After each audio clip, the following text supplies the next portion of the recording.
teacher.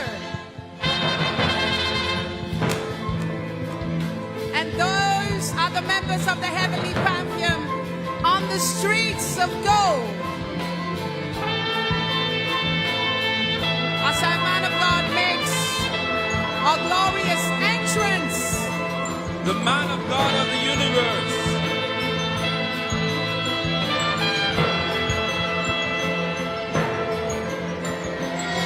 Such a beautiful grand entrance by our dear man of God, surrounded by the heavenly pantheon. What a majestic ride. What an entry.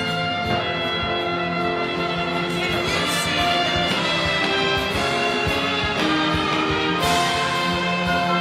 Yeah! That's what I'm talking about. Our dear man of God has walked into the city, Making his way to the palace. making his way to the platform with the angels inside the temple of Welcome, God. Pastor. Our members of We the love you, Central Pastor. Executive Council.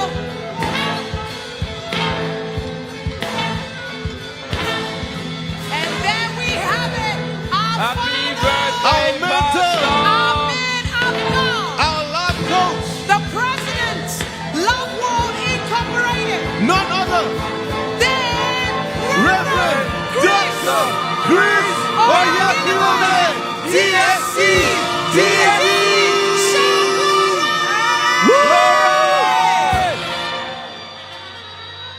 We welcome you, sir. We love you, sir. We love you, Pastor. Happy birthday, Happy birthday, Pastor, sir. Happy birthday, sir. Members of the heavenly pantheon, make a joyful noise. We can do better than that. Members of the heavenly pantheon, make a joyful noise. Woo! Woo! हाँ, ये दोनों बड़े महान लोग हैं। हाँ, ये प्रभु के वफादार लोग हैं। हाँ, ये प्रभु की उपस्थिति में हैं। हाँ, ये अभी तुम्हें दिखाई दे रहे हैं प्रभु यीशु के साथ बातें करते हुए, लेकिन इसका मतलब ये नहीं है कि वो इतने बड़े लेवल पर पहुंच गए हैं कि उनके लिए भी मसीह यीशु के लेवल का एक मंडप बन सके। ऐसा कभी नहीं हो सकता। तो वहां पर प्रवचन में लिखा कि प्रभु यीशु का रूपांतरण होता है, और जब ये रूपांतरण होता है, एक बहुत बड़ी ज्योति, एक बहुत बड़ा उजियाला प्रकट होता है, और उस उजियाले में मूसा और एलिया उसके साथ बातें करते हुए दिखाई देते हैं। ये तीनों बातें करते हुए जब दिखाई दे रहे हैं तो पतरस, यूहन्ना और याकूब, ये तीनों इस सीन को देखकर अचंभा हो गए। वो तीनों इस चीज को जब देखते हैं वह हैरान हो जाते हैं, बड़े खुश हो जाते हैं और कह रहे हैं कि प्रभु, यदि आपकी इच्छा हो तो मैं यहाँ पर 3 मंडप बनाऊं, एक आपके लिए, एक मूसा के लिए और एक एलिया के लिए। 3 मंडप, 3 तंबू, 3 मंदिर, 3 जगह। अब यहाँ पर गड़बड़ थी। वो कह रहे प्रभु, यदि तेरी इच्छा हो तो हम करें, ये 3 मंडप बनाएं तीनों के लिए। ये बहुत गलत चीज थी। प्रभु नहीं चाहता कि उसको छोड़कर किसी और के लिए मंडप बनाया जाए। वो चाहे मूसा जैसा कितना बड़ा नबी क्यों ना हो, वो चाहे एलिया की तरह अद्भुत काम करने वाला कितना बड़ा प्रभु का दास क्यों ना हो, मंडप तो सिर्फ एक के लिए ही बनेगा।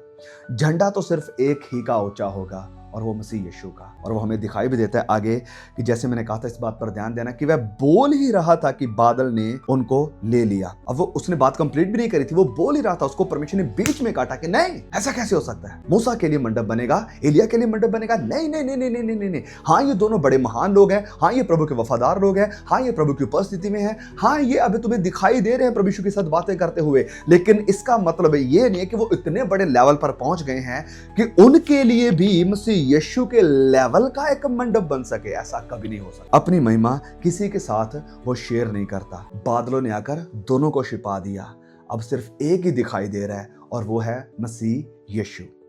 यहां से हम सीख रहे हैं इस बात को क्लियरली।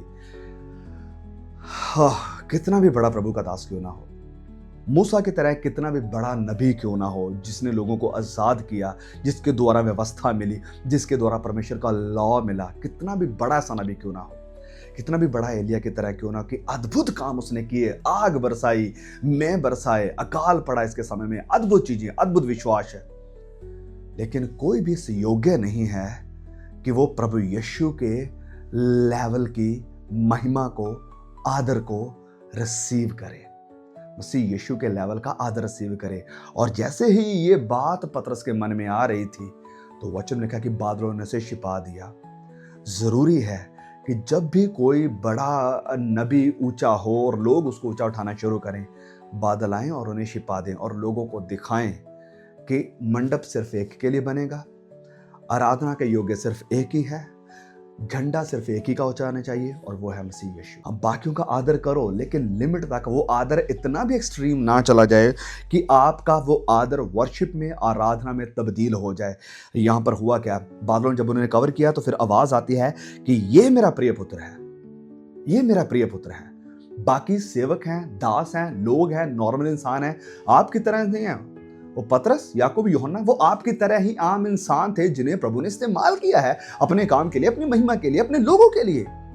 लेकिन कोई भी इतना बड़ा नहीं है कि वो प्रभु यीशु के लेवल पर आ चुका है, कोई भी नहीं है। हर किसी का रैंक तुम्हारे जैसा ही है क्योंकि वो मनुष्य ही है। तो आवाज क्या है कि ये मेरा पुत्र है, मेरा बेटा ये है, इसकी आवाज सुनो, इसकी महिमा करो, इसका मंडप बनाओ, इसकी आराधना करो, इसका झंडा ऊंचा करो।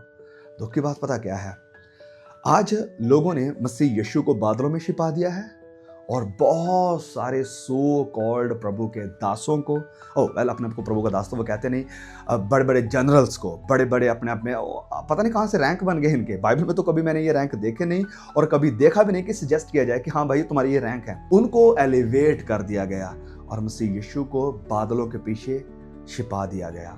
दुख की बात है कि जो प्रयास पतरस करने की कोशिश कर रहा था, आज बहुत सारे चर्चेस में बहुत सारे विश्वासी, बहुत सारे मसीह लोग फिर से ऐसा करने की कोशिश कर रहे हैं, फिर से ऐसा करने की कोशिश कर रहे हैं। लेकिन एक ही है जो सारे आदर के, सारी महिमा के योग्य है। एक ही है जिसको झंडा ऊंचा करना जरूरी है। एक ही है जिसकी बात को सुनना फाइनल है। एक है जिसकी फाइनल अथॉरिटी है। जैसे परमेश्वर ने कहा ये मेरा पुत्र है, इसकी आवाज को सुनो, इसकी सुनो। अथॉरिटी वही है, फाइनल अथॉरिटी वही है। आज बहुत सारे क्रिश्चियंस के, आज बहुत सारे लोगों के लिए, उनके लिए फाइनल अथॉरिटी उनका फेवरेट मम्मी पापा है, उनका फेवरेट प्रचारक है, उनका फेवरेट अपोस्टल है, उनका फेवरेट प्रॉफिट है। प्रभु यीशु फाइनल अथॉरिटी नहीं है। उनको प्रभु यीशु से उतना डर नहीं लगता जितना उनको इन प्रचारकों से लगता है। काश कि हमारे अंदर मसीह यीशु के प्रति इतना आदर, इतना डर होता जितना डर और जितना आदर हम इंसानों को दे रहे हैं, जितना आदर और जितना डर हम एलिया का और मूसा का रखते हैं। काश इससे ज़्यादा आदर हम मसीह यीशु का करते, मसीह यीशु का करते। और ये हिस्सा हमें सिखा रहा है कि कोई भी प्रभु यीशु के लेवल का नहीं।